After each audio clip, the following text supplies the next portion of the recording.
কণ্ঠনাটক মায়ের ব্যথা, রচনা আবৃত ইন্দ্র।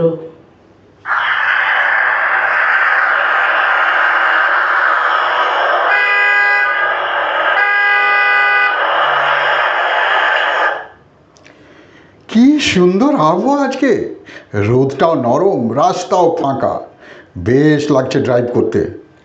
অনেক দিন পর এভাবে বেরোনো হলো বলো। হ্যাঁ। এই দেখো দেখো রাস্তার ওদিকে, কি? রাস্তার ধারে ওই কুকুরটার পাশে ছোট্ট একটা বাচ্চা, কি কিউট না? আরে হ্যাঁ, কি আদুরে বাচ্চাটা মায়ের গায়ে ঘেঁষে দাঁড়িয়ে আছে।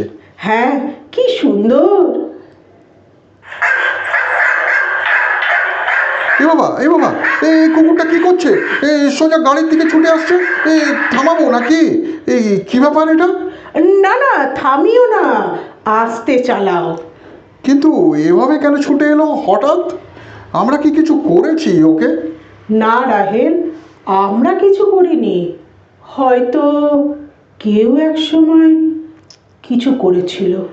মানে বুঝলাম না তো। নিশ্চয়ই এই রকমই কোনো একটা নীল গাড়ি মনে হয় ওর কোনো বাচ্চাকে চাপা দিয়ে চলে গেছিল। হয়তো সেই বাচ্চাটার বাঁচেনি, তারপর থেকে এই রকম কোনো নীল গাড়ি দেখলেও ছুটে আসে। ইস, তাই নাকি? তা বলে এভাবে ছুটে আসবে?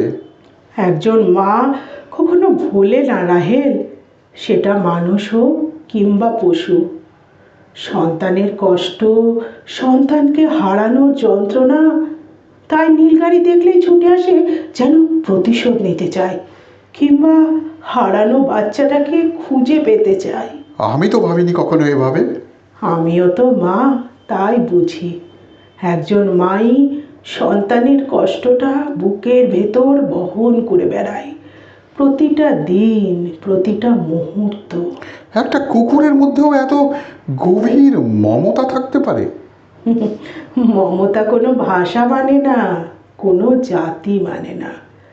মায়ের হৃদয় সব জায়গায় এক।